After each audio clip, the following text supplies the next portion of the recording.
Bom dia, pessoal. Boa tarde ou boa noite, não sei a hora que você vai assistir. Olá, como é que tá? Tudo bem, pessoal? Então, eu tenho visto aqui os grupos de WhatsApp que eu faço parte, né? Porque eu não gosto de ver essas notícias em rede social sobre a situação do Brasil, que tá bem ruim nesse momento. Já faz mais de ano que nós estamos enfrentando essa pandemia e a situação não melhora, não muda. Eu tenho minha posição, mas eu não quero falar sobre isso. O vídeo de hoje eu quero estar trazendo talvez uma palavra de esperança ou quem sabe uma dica importante, valiosa para você que não vê saída nesse momento. A comunidade brasileira em Nova York vive aqui, se concentra aqui nessa região de Astoria, tá? Astoria por muitos anos tem sido o refúgio dos brasileiros, tem comércio brasileiro aqui, tem igrejas brasileiras, muitas igrejas brasileiras aqui, e próximo daqui, a próxima comunidade maior é em Newark, né? Em New Jersey. É a próxima comunidade também, que se eu não me engano é maior ainda do que a gente tem aqui.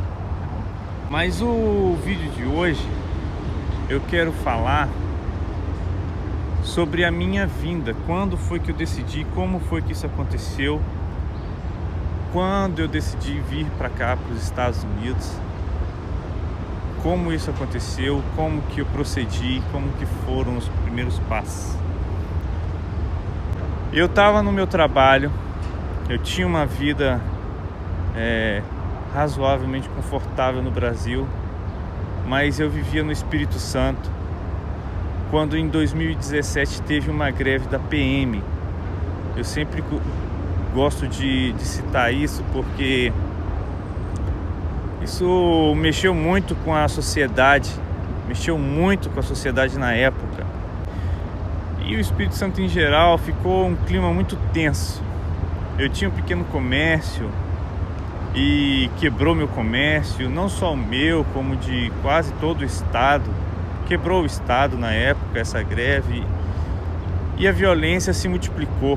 Então a minha esposa às vezes ia no supermercado, que era uma quadra da minha casa, eu não sabia se ela ia voltar, eu ficava preocupado. Eu tinha contato toda semana com escola pública. Eu tocava, era músico militar do Exército, e lá a gente tinha uma programação semanal que a gente ia nas escolas, e eu convivia com isso, eu convivi com a educação brasileira. Eu por um período eu fui professor também. Eu sou formado em licenciatura de música. Eu fui professor numa escola pública. Um aluno me ameaçou de morte, me ameaçou de me matar. E eu vi assim, não vale a pena, o que eu ganhava lá não valia a pena. E você questiona se a sua vocação, se a vocação para a qual você foi chamado, se a sua vida vale isso. Então você questiona muitas coisas. Eu já estava insatisfeito já no meu trabalho também. Você vê muita politicagem, coisas de trabalho. E numa dessas viagens a trabalho, eu estava sentado com alguns amigos. Um deles, eu vou mencionar aqui o nome deles, porque eles sabem dessa história. O Luan Kelton, ele falava comigo assim: vamos pra Flórida, meu primo tá lá e a gente vai trabalhar e vai ganhar em dólar e vai vencer e vamos conquistar e vamos fazer. Ele tá se dando bem, ele tá com um carro zero, não sei o que, e falava só vantagem. Eu dizia: meu amigo, eu não sou louco, eu tenho uma criança, eu tenho uma filha pequena. Você que é solteiro, você que é jovem, pode ir, mas eu não vou. Eu falei pra ele. Aí ele disse: não, meu primo vai ajudar a gente. Eu disse: cara, não insiste, eu não vou. Eu tava insatisfeito já há muito tempo, já questionando tudo isso que eu falei anteriormente. Estava insatisfeito e sentou 3 amigos meus assim e me chamaram: Daniel, vem cá. Rummel na época era o meu nome de guerra. Rummel, vem cá. Eu fui. Aí eles falaram assim: vamos para os Estados Unidos nós 4. Nós 4 vamos junto e a gente vai para Flórida, a gente se ajuda, a gente aluga uma casa junto e a gente procura trabalho junto. E um desses amigos também tinha um filho, tem ainda, é o Magalhães, Jason Magalhães. Ele tem um filho, Samuca, amigo da minha filha. Eu falei pra ele: olha, se você for, eu vou. Ele disse: eu vou, vai nós 4. E a gente se ajuda lá. Eu disse: então se for assim, eu vou. E nesse dia eu me decidi a vir pra cá. Nesse dia eu decidi que eu viria para os Estados Unidos, porque viria nós 4 e eu me senti seguro nesse dia. Nesse dia eu me senti seguro a vir. Então eu pensei assim: se der algum problema comigo, tem meus amigos para me ajudar. Eu cheguei na minha casa depois daquela viagem. Foi uma viagem assim um pouco desgastante, mas depois disso parece que algo aconteceu dentro de mim. Parece que a minha mente começou a criar uma esperança assim, que algo poderia dar certo. Eu não via muita saída, muita solução, e aí eu comecei a pensar: puxa, quem sabe nos Estados Unidos pode ser tudo diferente.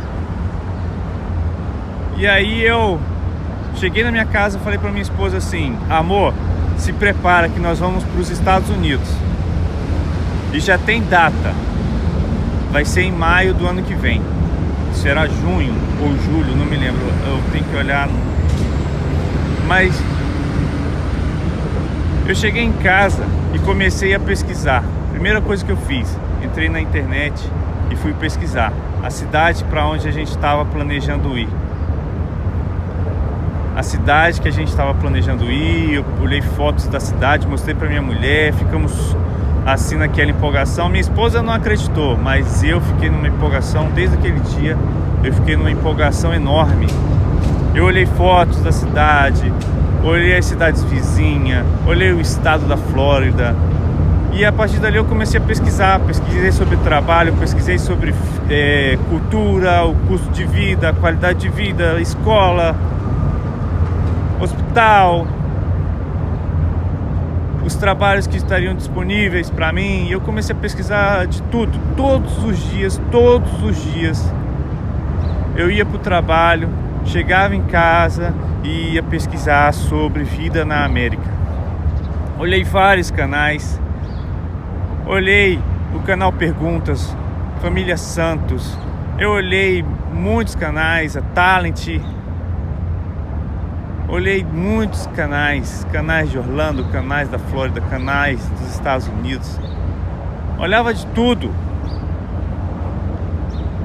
Não porque eu quisesse me motivar, porque eu já estava super animado, super motivado, mas porque eu queria saber, eu queria me preparar para não ser surpreendido aqui. E comecei a pesquisar as possibilidades de cidade que eu poderia ir caso eu não fosse para a Flórida, qual que seria melhor. E eu comecei a fazer contatos aqui.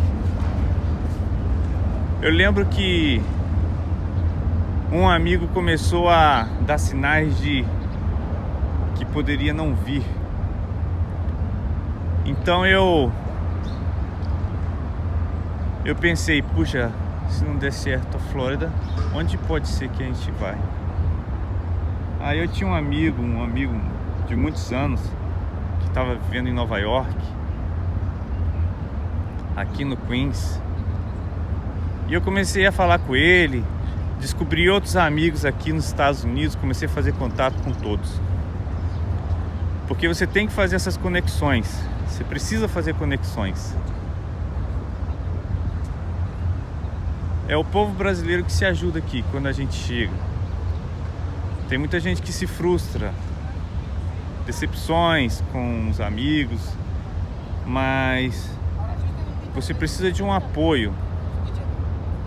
E o apoio não é só financeiro, não é só dinheiro. Quando se fala apoio, você vai precisar de contatos aqui. E reencontrei os meus amigos. Ao reencontrar os meus amigos, eu perguntei para eles: e aí, galera? É dezembro, nós combinamos que nós íamos juntos correr atrás dos documentos. E aí, vão lá, vão correr atrás da papelada? Nós não tínhamos nada, passaporte, nada, só identidade. E aí foi quando, eu não digo que eu me surpreendi, porque o ser humano é assim, ele é previsível. O ser humano, ele é previsível. Mas todos disseram que não iriam mais. Inclusive o meu amigo, que já era pai de família também, o Geison Magalhães, ele vai ver esse vídeo. Não se sinta pressionado. Ele diz que vem. Já tem 3 anos que ele diz que vem, que tá chegando, que tá vindo. Não se sinta pressionado, amigo. Mas pra mim foi um pouco frustrante, porque eu tava contando com eles. Mas nós conversamos, nós nos resolvemos e eu vim. Assim mesmo, eu estava decidido, eu estava determinado. Eu vi que os 3 amigos foram usados para me convencer. Parece que Deus tinha um propósito para eu vir. Parece não, Deus tinha um propósito para eu vir. Eu fiquei bastante chateado, mas eu disse: eu vou, estou determinado aí, eu vou. Na minha mente já estava concreto. Eu já estava vendo, eu já estava visualizando tudo, como que seria. E aí eu fui atrás de passaporte, ia atrás de documentos, ia atrás de visto. E cada dia, cada documento foi uma experiência incrível, porque tinha prazo, a gente estava num período de férias, fim de ano. Então assim, eu precisava regularizar título para tirar o passaporte, título tudo atrasado e a sessão eleitoral tudo fechado, tudo de férias. E eu tinha que aproveitar o pouco tempo que eu tinha, que eu ia viajar em maio. Mas tudo foi acontecendo, tudo foi fluindo. Eu consegui todos os documentos que eu precisava, atualizei os documentos da minha esposa, tirei os documentos da minha filha que eu precisava, tudo assim muito rápido. A gente fica preocupado, a gente fica ansioso, mas as coisas fluem quando você acredita, quando você está determinado, quando você... Isso funciona, funcionou comigo e eu acredito que funciona com qualquer um.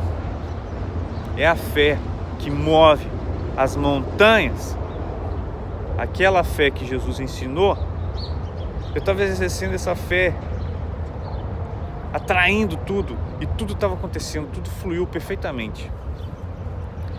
Mas eu, depois de conseguir o passaporte, eu precisava do visto. Nada estava certo. Eu precisava do visto. E aí eu tive meu período de férias e eu fui para São Luís do Maranhão despedir da minha família. Porque apesar de eu não ter o visto, apesar de eu não ter a passagem, a hospedagem, apesar de eu não ter nada disso, eu acreditava, eu estava vivendo como se eu já estivesse aqui, como se já estivesse tudo certo. Então eu fui para São Luís do Maranhão e fui me despedir dos meus parentes. Ficamos lá um mês mais ou menos, me despedi da família, me despedi de todo mundo, e eu falava: olha, pode demorar, a gente se vê de novo, então eu quero aqui e tal, e me despedi. Despedida normal. Ok, cheguei em fevereiro, voltei pro trabalho, terminaram as férias. Foram os meses mais longos da minha vida, fevereiro e março. Fevereiro e março eu tive que esperar, meu agendamento para o visto foi em março no Rio de Janeiro, eu tive que ir pro Rio. Mas fevereiro eu terminei assim, ansioso, muito ansioso. Março chegou e eu fui fazer a entrevista. No dia da entrevista eu lembro que eu levantei bem cedo. Eu marquei para a primeira hora do dia no consulado americano.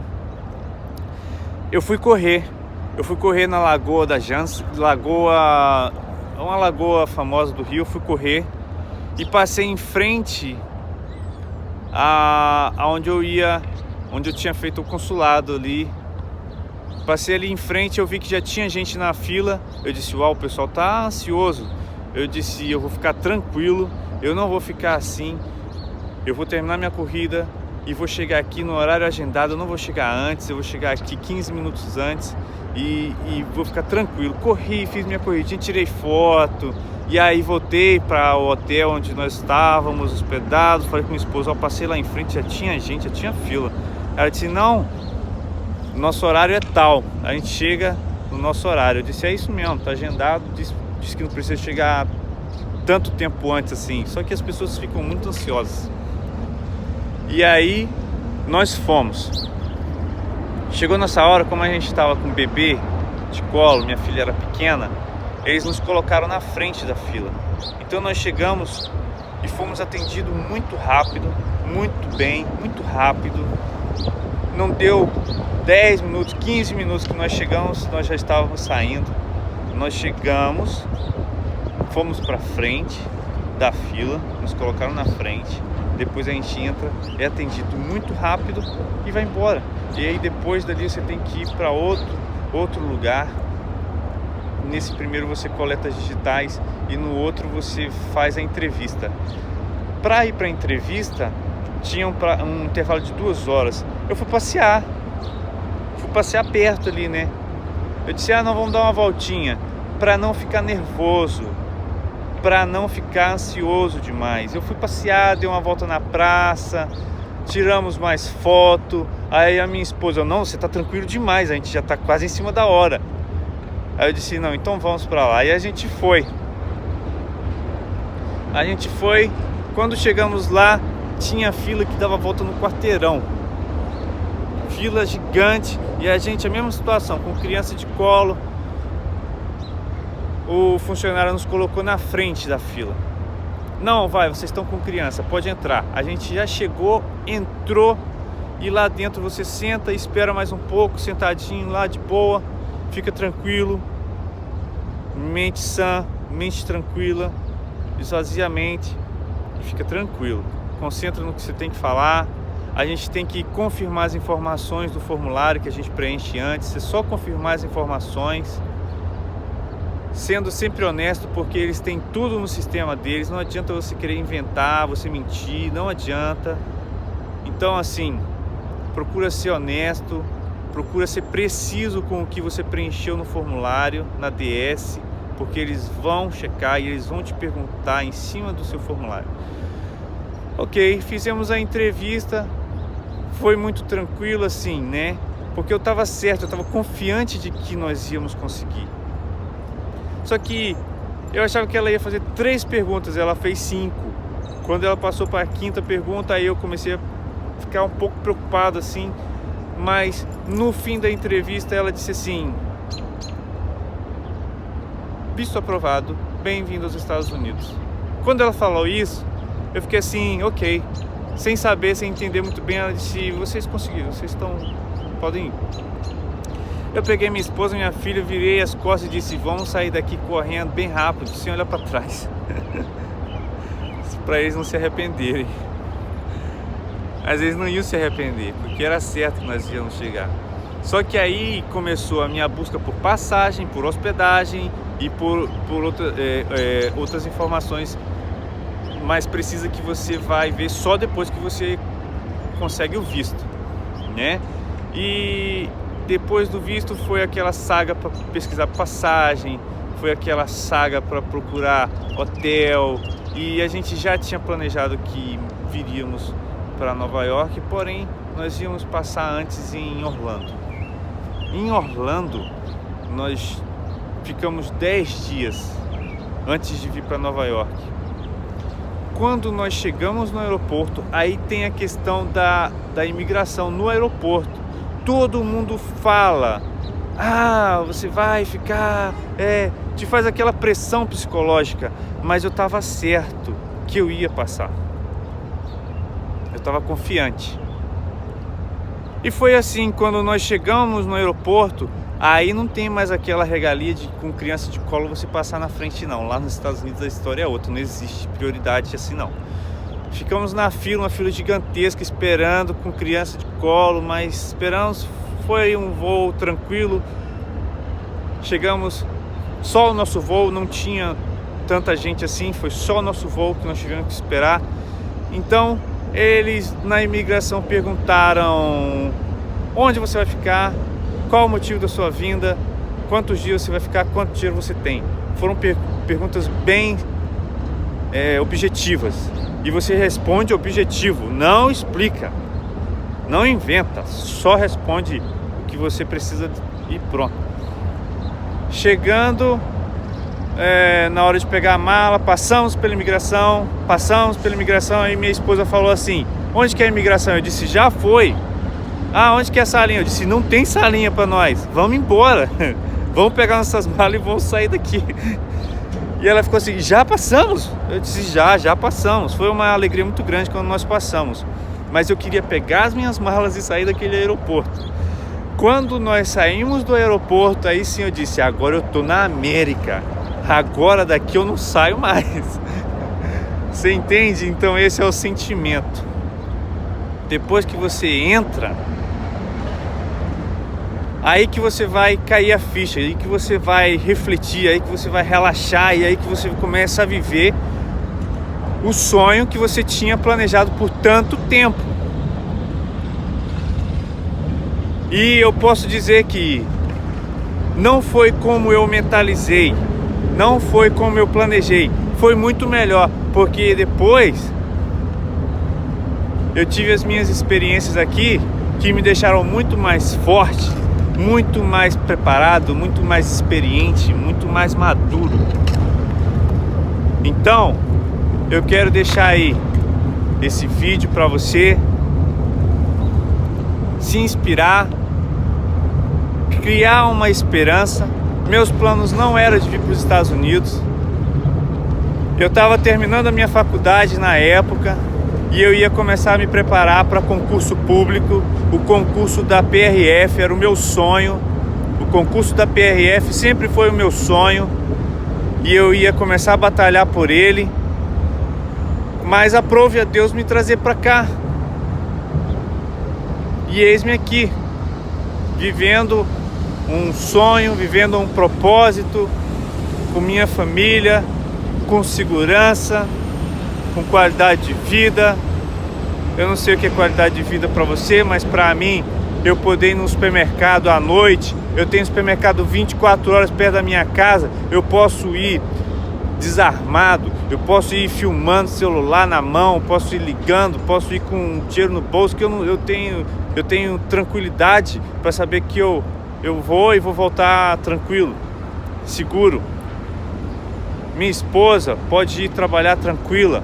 Minha filha está em uma ótima escola americana. Uma ótima escola americana, que no Brasil você paga uma fortuna para colocar o filho numa escola americana. Só rico tem essa regalia, esse luxo. Então assim, são coisas que pesaram minha decisão, mas eu vi que acima de tudo era propósito de Deus. Mas eu precisei de ter garra, de ter fé, e tudo dá certo. Se deu certo para mim, se eu conseguir, você também pode, tá? Começou a chover aqui um pouco, eu vou para casa. E é isso aí. Um abraço. Então, pessoal, eu mudei aqui a câmera para mostrar para vocês. Ó, aqui ó, as mesinhas para você fazer um churrasquinho, a festinha. As casas aqui, elas não têm quintal. Muitas casas não tem quintal. É como apartamento, não tem garagem. O Queens aqui em Nova York é um problema de estacionar o carro aqui. Tem muito carro e pouco espaço. E as casas também, os apartamentos não tem muito espaço. Então esses parques são um refúgio. Quando a pessoa quer fazer uma festinha, um encontro, ela convida os amigos, vem pra cá, senta aqui, ou senta na grama, faz na grama, senta no chão. Mas voltando ao assunto, essa era a minha rotina. Tá vendo essa pista de corrida? Eu era atleta no Brasil, um atleta amador. Eu treinava regularmente. Eu cheguei a subir em alguns pódios. Mas ao vir pra cá isso mudou. Mas eu queria falar pra você que quando eu decidi vir, que eu comecei a projetar na minha mente como seria viver nos Estados Unidos, eu comecei a pesquisar sobre a vida na América, sobre vídeos, sobre tudo, e eu comecei a projetar na minha mente como seria. Parece que eu já via como seria. Parece que eu já podia ver eu caminhando nas ruas dos Estados Unidos, comprando nas lojas, deixando minha filha na escola, trabalhando. Parece que eu podia ver. Eu cheguei a ficar assim no nível de mentalidade, de obsessão pelo assunto. Minha esposa sempre brigava comigo, de novo isso, de novo esse vídeo. Mas foi assim comigo. Isso foi natural. Isso foi natural. Eu fiz isso porque eu simplesmente coloquei na cabeça que eu viria e eu fiquei obcecado pelo assunto. E quando chegou o mês de novembro, aconteceu uma coisa comigo que foi incrível, que depois eu parei para ver. Eu servia o exército em Vila Velha, no Espírito Santo, e eu fui em novembro convocado para ir participar das Olimpíadas do Exército no Rio de Janeiro. Eu fui convocado para ir competir, porque eu tinha bons resultados. Eu tinha bons resultados no meu batalhão, eu tinha bom resultado na minha região. Então eu fui convocado pelo Exército para ir competir.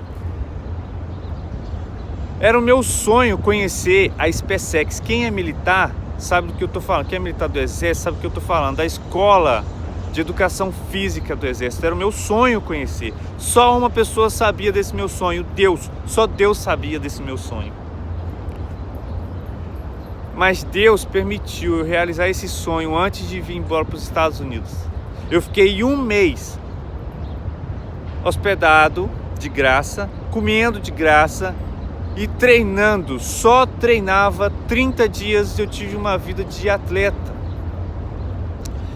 Mas eu falo isso para você ver o cuidado de Deus, o carinho de Deus nos mínimos detalhes.